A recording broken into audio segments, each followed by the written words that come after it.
ఈ పత్రికా సమావేశంలో మేము చాలా ట్యాంకర్లను వెనక్కి పంపించేసినామని అన్నారు.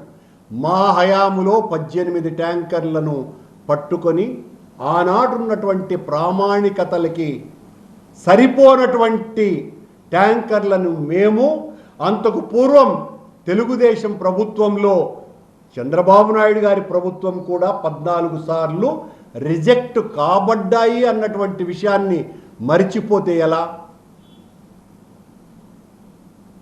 నెక్స్ట్ సిఎస్ఆర్టీఐ సంబంధించినటువంటి రిపోర్ట్లు వచ్చిన తరువాత చైర్మన్కు అందిస్తే ఆయన కళ్ళు మూసుకున్నాడు అని అంటున్నారు. టీటీడీ నిబంధనలను ఒకసారి చదవండి. టీటీడీ పాలక మండలి తనకున్నటువంటి అధికారాలను ఎగ్జిక్యూటివ్ ఆఫీసర్కు బదలాయించి అడ్మినిస్ట్రేషన్ అంతా కూడా అధికారులు చూస్తారు. అధికారులు మరి ఎగ్జిక్యూటివ్ ఆఫీసర్ని కలవకుండా చైర్మన్ నెల ఎందుకు కలిసినారు? మీరు ఎలా అంటారు ఆ మాట? చైర్మన్కి ఏ రకమైనటువంటి సంబంధం ఉంది?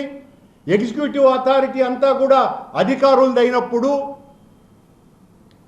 అక్కడ మా ప్రభుత్వంలో ఉన్నటువంటి సుబ్బారెడ్డి గారి మీద నింద వేయాలని చూశారు. ఇప్పుడు ప్రత్యేకంగా విచారణ చేయిస్తాము, మా దృష్టిలో వీళ్ళు నేరస్తులే, అయినా మేము చాలా జాగ్రత్తగా వెంకటేశ్వర స్వామి మీద ఉన్నటువంటి భక్తితో ఏ రకమైనటువంటి ఇబ్బందులు లేకుండా విచారిస్తాము. ఏంది ఏ రకమైనటువంటి ఇబ్బందులు లేకుండా విచారించేది?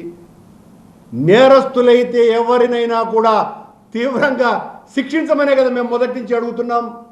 సిబిఐ లాంటి ఉన్నతోన్నతమైనటువంటి సంస్థే మేము నిర్దోషులము, మాకు సంబంధం లేదు అన్నటువంటి విషయాన్ని నిర్ధారించిన తర్వాత అధికారులు, కొద్దిమంది అధికారులు, సరఫరాదారులు ఈ టెక్నికల్ కమిటీ కుమ్మక్కై ఈ ద్రోహానికి పాల్పడ్డారు అని తమ నివేదికలో పేర్కొన్న తర్వాత మా వాళ్లను దోషులుగా చేయటానికే మీ ప్రయత్నం ఏంటి?